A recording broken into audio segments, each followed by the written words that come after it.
ఈరోజు మన కథ సముద్రం చెప్పిన పాఠం. ఒక చిన్న బాలుడు ప్రతిరోజు సముద్ర తీరానికి వెళ్ళి అలలను చూస్తూ కూర్చునేవాడు. అతనికి సముద్రం అంటే చాలా ఇష్టం. కానీ ఒక సందేహం ఉండేది. ఒకరోజు అతను సముద్రాన్ని అడిగాడు, నువ్వు ఎందుకు ఎప్పుడూ ఆగవు? ఎందుకు ఎప్పుడు అలలు వస్తూనే ఉంటాయి? సముద్రం మెల్లగా అలలతో చెప్పింది, నేను ఆగితే నేను సముద్రం కాను. బాలుడు ఆశ్చర్యపోయాడు. అదేంటి అర్థం? సముద్రం చెప్పింది, నా అలలు నా ప్రయాణం. నేను ఎప్పుడూ కదులుతూ ఉంటేనే నేను జీవించి ఉన్నట్టు. నేను ఆగిపోతే నా అందం, నా శక్తి అన్నీ పోతాయి.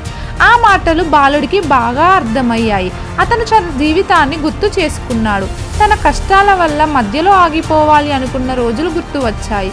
అప్పుడు అతను అనుకున్నాడు, నేను కూడా సముద్రంలా ఉండాలి, ఎప్పుడూ ముందుకు కదులుతూ ఉండాలి.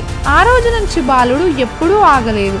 ఎన్ని కష్టాలు వచ్చినా అతను ముందుకు సాగుతూ తన లక్ష్యాన్ని చేరుకున్నాడు. నీతి: ఆగిపోతే మన ప్రయాణం ముగుస్తుంది, ముందుకు సాగుతూనే ఉంటే విజయం మనదే. Thank you. To like, share, subscribe real rush channel.